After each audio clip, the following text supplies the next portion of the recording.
Сайн уу? Ано байна. Тэгэхээр 7-8 дугаар сар бол бидний хувьд хөдөө гадаа явж ер нь наранд өнгөрүүлэх цаг хугацаа нэмэгддэг сарууд байдаг. Үүнийг дагаад арьс наранд түлэгдэх эрсдэл ч гэсэн өсдөг. Тэгэхээр энэ удаагийн арьсан арчлын видеогоор наранд түлэгдсэн арьсыг хэрхэн эмчлэх, мөн түлэгдэхээс хэрхэн хамгаалах боломжтой талаар хүндий гэж бодлоо. Нарны хичээгаан тувайны шууд тусгалд удаан хугацаагаар байсны улмаас арьсны өнгөн хэсэг цэврүүтэж гэмтхийг бид наранд түлэгдэх гэж нэрлэдэг. Тэгэхээр нэгэнд наранд түлэгдсэн бол хамгийн түрүүнд хувцас тайлах хэрэгтэй. Жохос энэ сонсогдож байж магадгүй. Яагаад ингэж тайлбарлаж байна вэ гэхээр нэг арьс нарны хичээгаан туяанд түлэгдээд эмзэгшсэн байгаа үед гаднаас нь механик байдлаар буюу биет байдлаар үрж улам бүр эмзэгшхээс нь сэргийлэхийн тулд гадна талд нь байгаа давуу болоод босоод ер нь хувцс хэрэглээ бол тайлахыг зөвлөдөг. Ингээд зүгээр агаарт ингэж илүү хатаах байдлаар ч юм уу ямар нэгэн байдлаар өрөвсүүлэхээс сэргийлэхийн тулд гадналтанд байгаа зүйлсийг арилгах хэрэгтэй гэсэн үг. Өөрөөр хэлбэл хувцас тайл гэж бол зөвлөж байгаа юм. Хоёрдугаарт наран түлэгдсэн арьсыг тайвшруулах зорилготой бүтээгдэхүүн хэрэглэхийг зөвлөдөг. За энэ зорилгоор хамгийн өргөн ашиглагддаг бүтээгдэхүүн бол 100 наст буюу aloe vera-гийн гел. Тэгэхээр ургамлаар нь эсвэл бүтээгдэхүүн болгон савлсан байдлаар аль алинаар нь ашиглах боломжтой. Яг ургамлаар нь хэрвээ ашиглах юм бол яг 100% яг органик aloe vera-гийн гел байгаа зогсохгүй байгаль орчны ерөөдөө бохирдлууд бас дунд нь байдаг учраас аль хэдийн эмзэгшсэн байгаа арьсаа өрөвсүүлэхгүй тулд бит ургамлаас нь гэлтэхгүй харин бүтээгдэхүүн болгон савлсан aloe vera гелийг ашиглахыг зөвлөж байна. За миний хувьд Aromatica брендийн organic aloe vera желийг бол ашиглахыг зөвлөмөр байгаа юм. Учир нь энэ бүтээгдэхүүний 95.2%-ийг нь бол 100% aloe vera gel өөрөө бүрдүүлж өгдөг бөгөөд үлдсэн хэсэгт нь бол эмзэгшсэн арьсыг тайвшруулах зорилготой орцууд агуулгдсан байгаа. Яг арьсыг эмзэгшүүлэх бүтээгдэхүүн найрлагууд бол энэ дотор бараг байхгүй гэж бол хэлж болно. Aloe vera гелийг бол ямар ч гелийг сонгон ашиглах боломжтой. Гэхдээ сонгохдоо хамгийн түрүүнд анхаарах шаардлагатай зүйл нь юу байдаг вэ гэхээр яг aloe vera-гийн гелийнх нь агуулмж нь бүтээгдэхүүн дотроо өндөр байх хэрэгтэй бөгөөд гол нь спирт агуулаагүй байх шаардлагатай гэдгийг санаарай. Спирт нь бол арьсыг улам бүр эмзэгшүүл. Ялангуяа түлэгдсэн байгаа арьсыг эмчлэх зорилгоор хэрэглэж байгаа бол нэн тохиромжгүй орц гэдгийг санаарай. Тэгэхээр aloe vera гелээ сонгохдоо органик дээрээс нь элдв арьсыг эмзэгшүүлэх орцууд найрлаггүйгээр нь сонгол илүү зохимжтой байх. Миний энэ сонгосон Aromatica брендийн бүтээгдэхүүн бүгдээрээ EWG verified тэмдэгтэй бол авсан байдаг учраас ер нь арьсыг эмзэгшүүлнэ гэж айх орцууд тэр болгон байдаггүй солонгос брэндүүдийн нэг.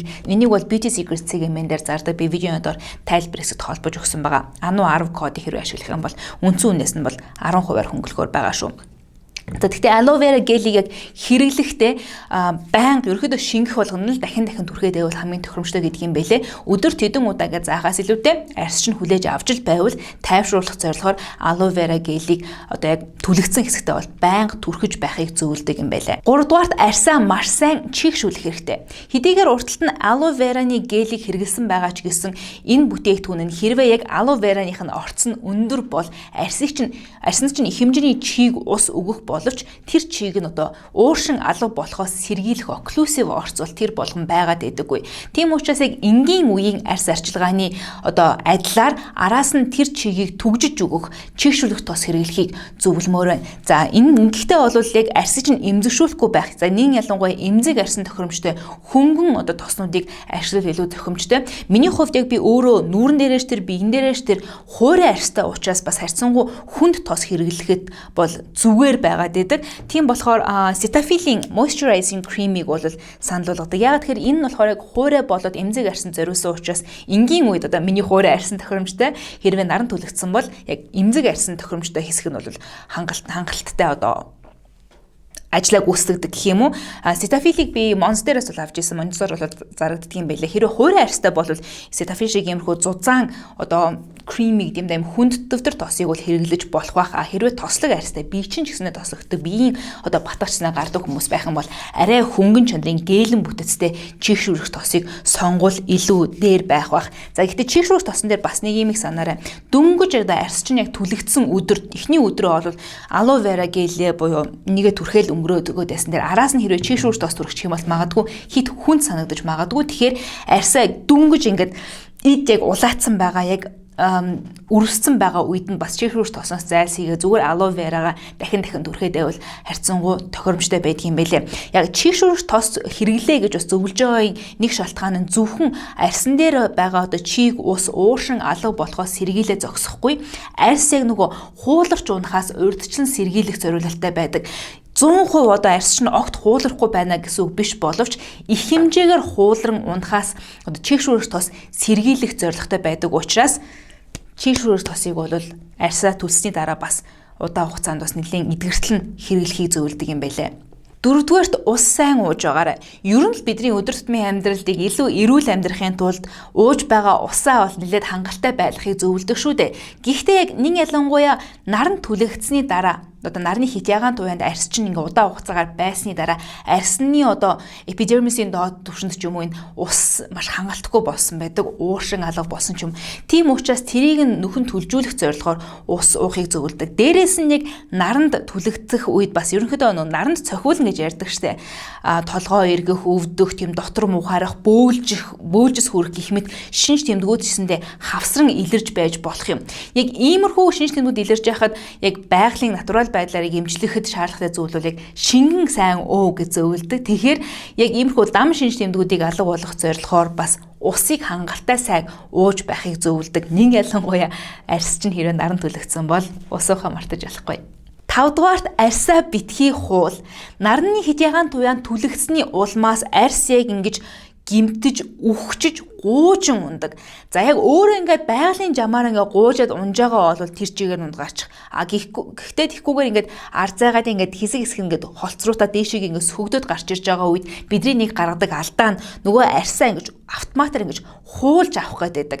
Яг байглаараа ингээд хууларч унаагүй байгаа арьсыг хуулж авснаар яг тэр хуулран унж байгаа арьсны доод талын эрүүл арьсыг гимтэх эрсдэлтэй байдаг юм байна. Тийм болохоор яг байглаасаа яг өөрөө хуулран унах процессыг нь дэмжиж илүү тийм механик хиймлэр хөндлөнгөөс нь тэгж арьсаа хуулж авахгүй байх хичээгээрэй. За өмнө хэлж байсанчлан арьсаа хангалттай чийгшүүлж байсан тохиолдолд арьс хуулран унах процессыг илүү илүү багасгаж өгдөг. Удаашруулах гэх чашаа арай бага арьс хууларна гэсэн үг байгаа юм. Арьсны өнгөн хэсгийн үхэгдсэн арьс өөрөө хуулран унах процесс бол бидний өдөр тутамд бол байнга явагдаж байдаг. Ингэхдээ бид нар заримдаа химийн болоод механик гуйжуулагч ашиглан өнгөн хэсгийн арьсаа байнга гуйжуулж байдаг шүү дээ. Гэхдээ яг арьс түлэгдсэн байгаа үед маш эмзэгшсэн байгаа үед ялангуяа химийн болоод механик төрлийн гуйжуулагч нарыг хэрэглэхээс зайлсхийгээрэй. Өөрөөр нь байгалийн органикаар бол арьсаа гуйжуулж авбал зүгээр. Тэгэхээр дараа нь улаассан арьс намжсны дараа бол эргээд энгийн арьс арчилгааны дэглэм рүүгээ шилж өгөх болно шүү.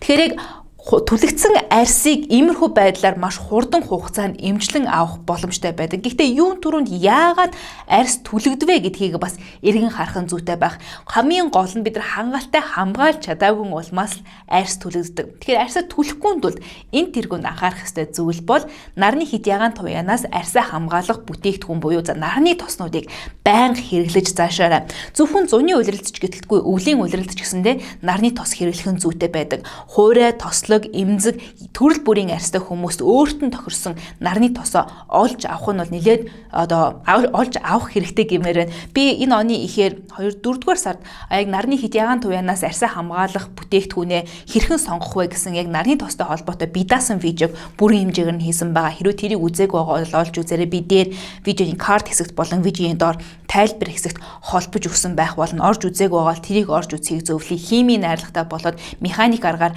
арьсыг нарны хит ягаан туяанаас хамгаалах янз бүрийн бүтээгдэхүүнний үйлчлэл юу вэ гэдгийг тэр видеогоор би дэлгэрэнгүй тайлбарласан байгаа. За 2 дугаарт хэрвээ наранд ингээ удаан хугацаагаар байгаа бол цаг тутамд нарны хит ягаан туяанаас хамгаалах тосоо хэрэглэж заншаарай. Ер нь яг SPF буюу нарнаас хамгаалах хүчин зүйлийн хэмжээ янз бүр байгаад байдаг 30, 50, 80, 100 гэх мэт хэмжээндээс хамаарат тухайн бүтээгдэхүүн арьсыг яг хэр хугацаанд хамгаалах вэ гэдэг хугацааг бол тогтоож болдог л доо. Гэхдээ яг энэ халуун зунаар яг наранд байнга байгаа бол зүгээр аюулгүй байх үүднээс цаг тутамд тосоо түрхээд байхыг би зөвлөмөр байна.